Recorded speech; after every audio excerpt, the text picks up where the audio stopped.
better shake your booties for black girl nerds. Hey Black Girl Nerds, it's Leonardo Faierman. We're here today speaking with Charlie Hunnam and Djimon Hounsou from the new Guy Ritchie film, King Arthur, The Legend of the Sword.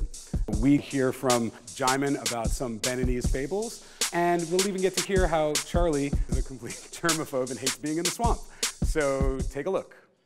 Hi, Djimon, how's it going? Good. Welcome. How are you? Thank you. Thank you for taking a minute to talk with Black Girl Nerds. Absolutely. So I have a few questions, and one of them is something that I'm just super interested in. I know our audience would love to know. So, you know, in King Arthur and the Arthurian legends, it is this like big long fable that's been like reinterpreted in all these ways, but it also says something about the historic imagination of a people. Right. And I want to know if there were any Benin fables or Beninese fables that like you grew up with that were as important to you or, you know, central to your understanding of like your history or like who you are. That's a very nice question, and it's a story that is very similar to one of our kings from the kingdom of Dahomey. And this king was named Béanzin, and he stood up to colonization against the French, and he was imbued with some magical powers as well. Yeah. Interesting. Okay. Yes. All right. So there is that connection. I feel Yeah, like there's stories, you know? that vivid connection, and you know, our king was real. Our king lived, you know, his legacy, and he was very much like that. And so that was sort of like, you know, sort of Connecting point. the connecting way for me to relate to this King Arthur. And obviously, I came to knowing about King Arthur during my time in, you know, growing up in France, you know, around 15 years old. So, yeah. I think you've had the epitome of a diverse upbringing. Excellent. Yeah. So there was another thing. Like I'm thinking about ways to, you know, look at the King Arthur story and look at your presence in it.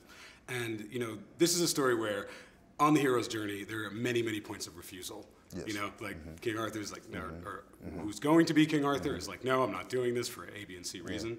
So in your acting career, were there those points of refusal? Like, was there a moment early on? Well, yes. In your career, in your life, in your life experience as well, there are moments where you are challenged by that dream that you want to see manifest itself. You know, you're very challenged on a daily basis, for that matter. Your social interaction with the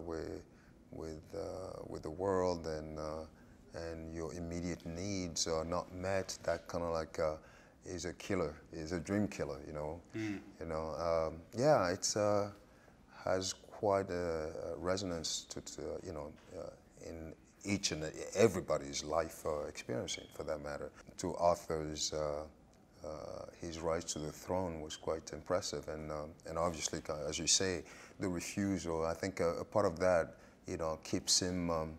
That's part of his humility in a way that, and I think the humility is also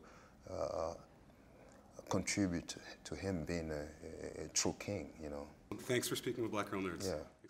Hi, Charlie. How's it going? It's very, very good, my man. How you doing? Thanks for taking a moment to speak with Black Girl Nerds. So yeah, I have some questions about King Arthur, which we saw recently. One of them, which is something I spoke with Djimon about as well, is in the King Arthur story, there's a lot of points of refusal on the hero's journey. I want to know if you saw, like in the early parts of your career, did you run into those same points of refusal? Were you like, no, I don't want to, you know, I don't want to do this. Maybe this isn't right. Maybe I want to do something else. Yeah, it's a really interesting point, and it's the sort of the area that I was most interested in making this film. It's, you know, what is the origin, what is the nature of the refusal to a call to duty? You know, we're presented or we identify some grand destiny or desire or hope for what we want our lives to be, and then it seems the human condition dictates then we must create a lot of obstacles for ourselves and tell ourselves that we're incapable or inadequate to be able to actually achieve that. And why do we create those demons for ourselves, and how do we set about overcoming them? And the real the message of this story is obviously we all have insurmountable challenges at one point or another in our lives that we have to try to overcome, and I certainly could relate to that very readily, both in my career and in my personal life. And there's a tendency to try to, to maybe want to shy away from those things. But the message, the reality is that no challenge really is insurmountable. It's really about looking inside and figuring out what the origin of that block comes from, or that sense of inadequacy, and overcoming that from within. Because if you conquer your inner challenges, any external challenges are going to pale by comparison. Excellent. Okay. I have kind of a silly question.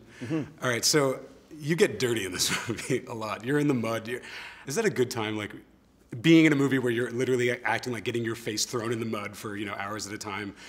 Is that entertaining? Is that fun? Is that the worst day on set that you have? I mean, I'm kind of a germaphobe. I really don't like getting dirt in my mouth and up my nose and in my ears. And there was one particular moment where I have my interaction with the lady at the lake that Guy created a veritable swamp. I mean, it was like I was up to here in mud when I was standing, and he said, "Okay, just sort of kneel down." And before we'd known it, we'd done several of these takes, and literally for weeks after, I was still digging dirt out of my ear. I mean, it had gotten packed all the way in there. So yeah, those days can be a bit challenging. Those are the hard days on set. Yeah. All right. I mean, do you have any great moments, as particularly working with Guy Ritchie? I assume that actors have them because he seems to get to choose whatever actors he wants. Yeah, so I assume there are those strong moments. Yeah. What was one that you can remember? I mean, honestly, every day is just sort of a joy working with Guy. I really, truly had, by far and away, the most fun that I've ever had working on this film. So every day was pretty special and fun.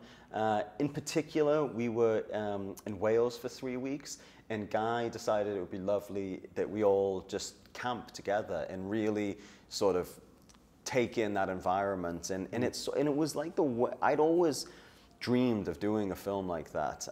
I have a film that I want to direct, and a very, very small film about the gypsy culture in England. And I'd always thought that the way to do that would be to get the central actors and myself and live in caravans and make every moment of the day surround the film.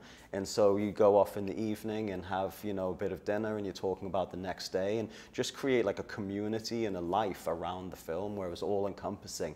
And we had that experience for 3 weeks in Wales. Myself, Lionel Wigram, the producer, and Guy's partner, Guy, and his right-hand man, who's a great guy called Ivan Atkinson. The four of us just camped for the 3 weeks. And so we'd get up in the morning, and there was a freezing cold lake, and me and Ivan would do what we affectionately called the plunge of death, where we would strip off down to our skivvies at 5 o'clock in the morning and force ourselves to run into this lake. There was literally, there's ice on top of the lake, absolutely freezing. And then start a little campfire, and by the time we had the campfire going, Guy would roll out of bed and come sit by the fire, and we would talk about the work we were going to do that day and eat breakfast. And it was the best 3 weeks that I've ever had on a film. So that's coziness right there. That was lovely, It was really a fun way to just to get to know each other really well, and to just sort of stay in the vibe of the movie. Excellent. All right. Thanks for talking to Black Girl Nerds. I appreciate it. Better shake your booties for Black Girl Nerds. Better shake your booties for Black Girl Nerds.